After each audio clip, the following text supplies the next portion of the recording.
Zgodovina dežele Štajerske se začne kot zgodba o meji. Rodila se je v prostoru, kjer so se stoletja stikale nevarnosti, trgovske poti in različni svetovi. V zgodnjem srednjem veku je bilo območje današnje Štajerske del obsežnega gorotanskega mejnega sistema znanega kot Karantanja oziroma Gorotan. To še ni bila dežela v današnjem pomenu besede, temveč obrambni pas Svetega rimskega cesarstva, ustvarjen za zadrževanje madžarskih vpadov in nadzor nad ključnimi prometnimi potmi ob rekah Muri, Dravi in Savinji. V zgodovinskih virih se ta prostor omenja kot Gorotanska ali Karantanska krajina, Markija Karentana oziroma Markija Karintina, in je predstavljal sestavni del širše gorotanske mejne arhitekture.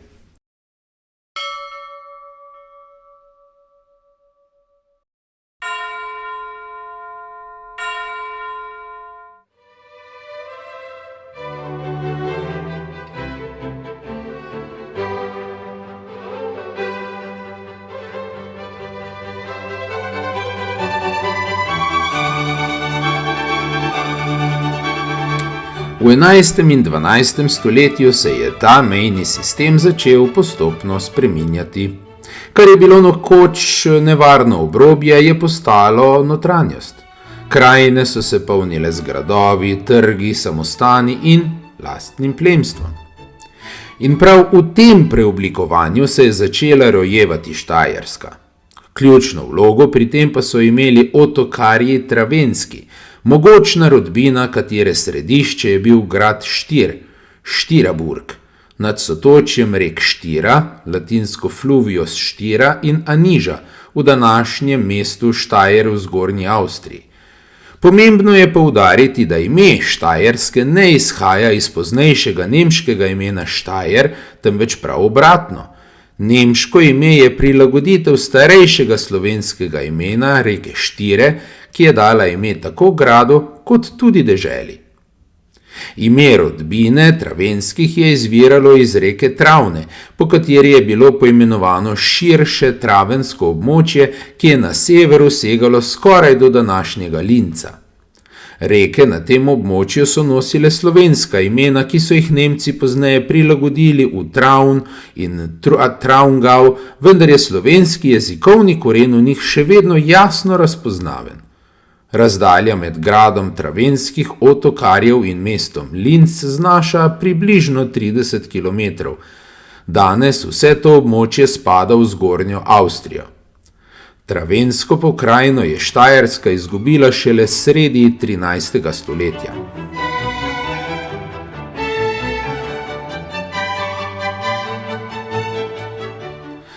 Današnjim rodovom Slovencev se zdita Travenska krajina in grad Štir zelo oddaljena od današnje Slovenije, zato si težko predstavljajo, da so to bili pred stoletji slovenski kraji in da prav od tam izvirajo ustanovitelji dežele Štajerske ter njeni prvi vojvodi. Pravzaprav bi se morali resno vprašati, kako je mogoče, da je slovenska narodnostna meja danes potisnjena tako daleč proti jugu. A o tem se ne razmišlja, tudi zato, ker se o tem v slovenskih šolah skoraj nič ne uči. Posebej zanimiva je legenda povezana z rodbino štajerskih vojvodov otokarjev Travenskih, ki govori o nastanku kartuzijanskega samostana Žiče oziroma Zajc kloštra in jasno kaže, da so Travenski govorili slovensko. Sredi 12. stoletja je mejni grof Štajerske Otokar III. Vladal deželi, ki se je izoblikovala iz Gorotanske krajine in pridruženih Podravske oziroma Ptujske krajine. Nekega dne se je, da bi se razvedril od vladarskih skrbi, odpravil na lov. Na kraju, kjer je bil pozneje zgrajen samostan, je iz gozda zagledal čudovito košuto. Pognal se je za njo in že jo je hotel prebosti s ulico, ko je košuta nenadoma izginila. Otokar je stopil s konja, sedel pod drevo in premišljeval o nenavadni prikazni, nato pa zaspal.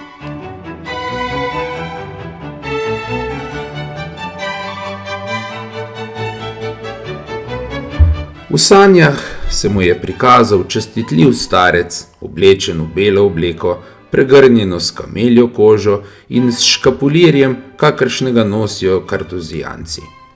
Starec se mu je približal in mu rekel: Pozdravljen, sin Otokar, opogumi se in ne boj se.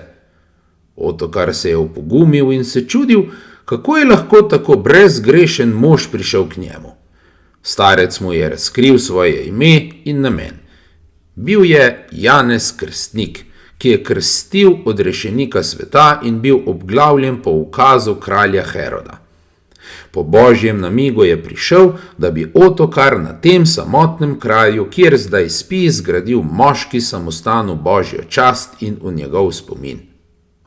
Otokar je prikazen sprejel in se zavezal, nato pa se je starec vrnil v nebesa. V tistem trenutku so lovci s kričanjem in vpitjem gnali divjad iz skrivališč, psi pa so že gonili divjega zajca. Žival, ne vedoč kam pobegniti, se je v obupu zatekla k spečemu grofu in se mu stisnila v naročje. Dotik zajca in glasovi lovcev so Otokarja prebudili. Ko je zagledal zajca v naročju, je zaklical v slovenskem jeziku: Zajc, en zajc, kar pomeni zajec, en zajec. Tako je ukazal končati lov in, spominjajoč se božjega ukaza, nemudoma začel graditi samostan.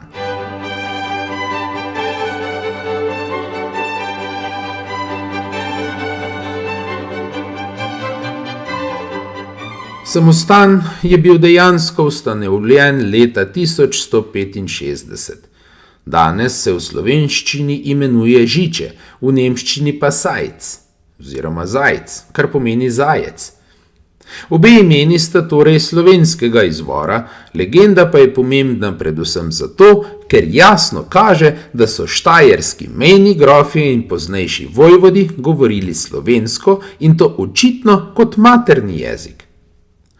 Prvi štajerski vojvod Otokar IV., ki je bil od leta 1180 znan kot vojvod Otokar I. Štajerski, je bil sin Otokarja III. Iz te legende.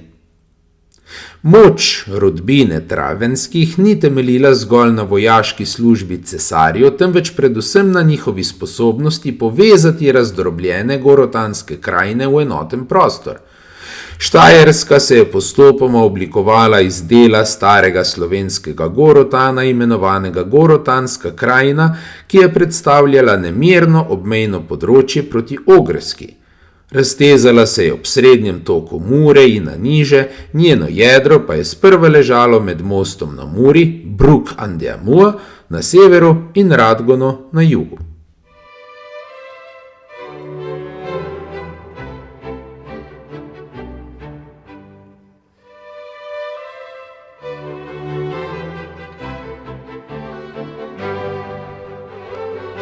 Leta 1147 se je Gorotanski krajini pridružila še Podravska krajina, Ptujska krajina, včasih imenovana tudi krajina Onstrangozda.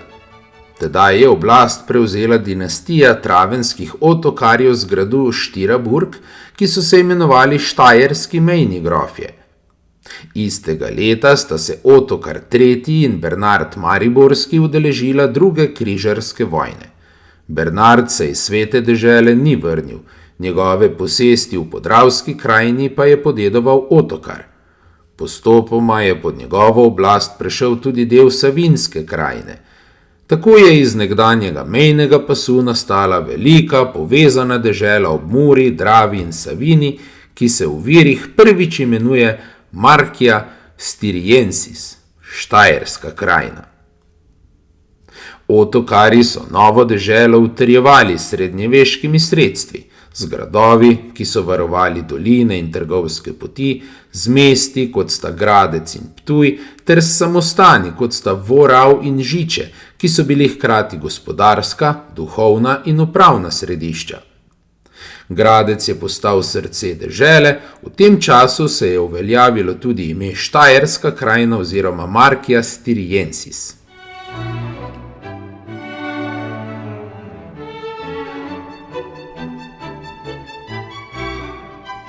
Leta 1180 je cesar Friderik Barbarossa to dejansko stanje potrdil in Štajersko povzdignil v vojvodstvo. S tem se je dežela osamosvojila od Koroške in postala enakovredna država Svetega rimskega cesarstva. Otokar IV. Travenski je postal vojvod Štajerski, Dux Styrie, njegova krajina pa vojvodstvo, Ducatus Styrie.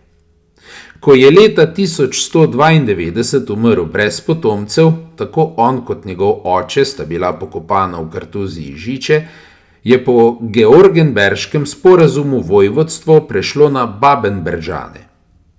S tem se je Štajerska tesno povezala z Avstrijo in Dunajem, vendar ohranila svojo deželno identiteto, pravo in plemstvo. Babenberžani so utrdili deželo, razvili mesta in trgovino. Leopold V. Babenberški je bil potrjen za vojvodo v Wormsu, nasledil pa ga je sin Leopold VI. Slavni. V njegovem času so potekali boji z Ogri, ptujski gospod Miroslav I. Ptujski je Štajerski priboril velikonedeljski okraj. Meja proti Ogrski se je okoli leta 1205 ustalila na reki Muri.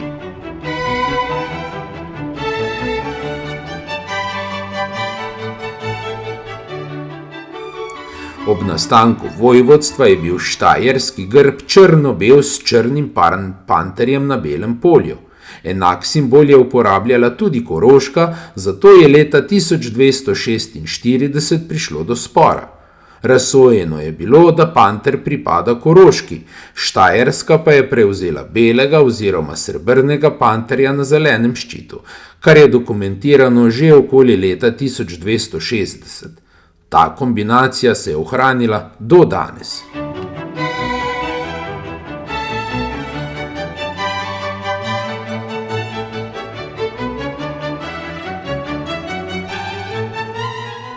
Po Leopoldu VI. Je oblast prevzel Miroslav Bojeviti Babenberški, ki je padel leta 1246 v bitki pri Litavi. Z njegovo smrtjo je rodbina izumrla.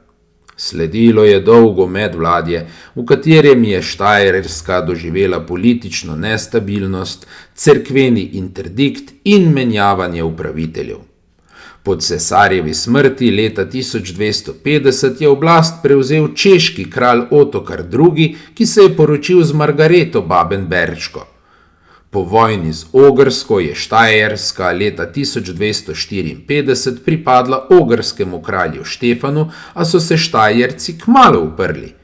Istega leta 1254 je Štajerska na severozahodu izgubila Travensko krajino, nemško Traungau, odkoder so izvirali prvi njeni vojvodi Otokarji Travenski, ta je pozneje pripadla Gornji Avstriji, pa tudi grofijo Piten na severovzhodu, ki je postala del spodnje Avstrije. Češki kralj Otokar II. Je leta 1259 zasedel Gradec, Ogri pa so bili poraženi leta 1260 pri Kresenbrunu. Štajerski prapor z belim panterjem je plapolal na zmagoviti strani.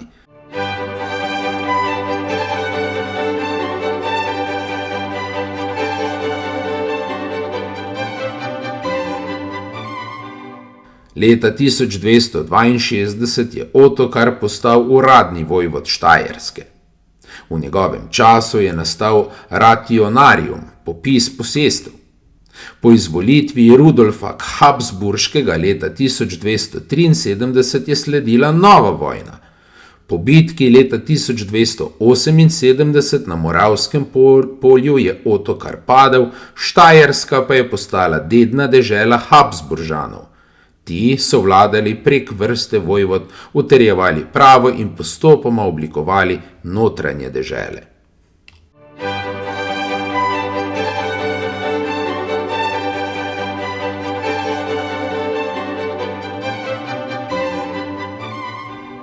Leta 1338 so se v Gradcu sestali zastopniki plemstva Štajerske, Koroške in Kranjske in prosili, da se razširijo pravice štajerskega plemstva tudi na Koroško in Kranjsko plemstvo.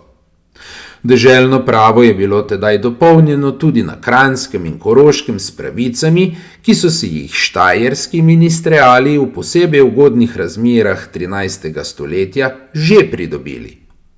Ob tem se je pokazala povezanost plemiškega razreda v vseh treh slovenskih zgodovinskih deželah. Na tej podlagi se je postopoma pričela oblikovati posebna skupina notranjih dežel. Plemstvo Kranjske in Koroške je namreč po poročilu Tomaža Ebendorferja, kronista iz 15. stoletja, izrazilo željo, da bi Štajerci postali eno ljudstvo. Štajerska je postala osrednja dežela tega prostora, Gradec pa prestolnica. Prvi pravi notranje deželski vladar je bil nadvojvod Ernest Železni, ki je bil leta 1414 ustoličen na Knežjem Kamnu po starodavnem slovenskem obredu. Njegov sin Frederik III. Je iz Gradca vladal 40 let in leta 1462 deželo razdelil na 4 četrti.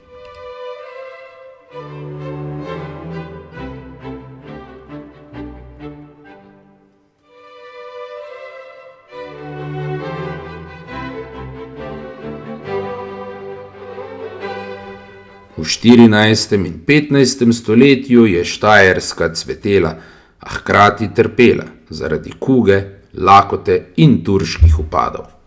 Kljub temu se je utrdila kot obrambna, pravno urejena in identitetno močna dežela. Do konca srednjega veka je bila Štajerska že povsem oblikovana zgodovinska dežela s svojim vojvodom, stanovi, pravnim redom in zavestjo o sebi. Iz nekdanje gorotanske meje je zrasla v politično skupnost, ki je odločilno zaznamovala slovenski prostor in srednjo Evropo ter postala ena izmed držav Svetega rimskega cesarstva. Korenine novega veka, reformacije, turških vojn in habsburške monarhije segajo prav v srednjeveško Štajersko.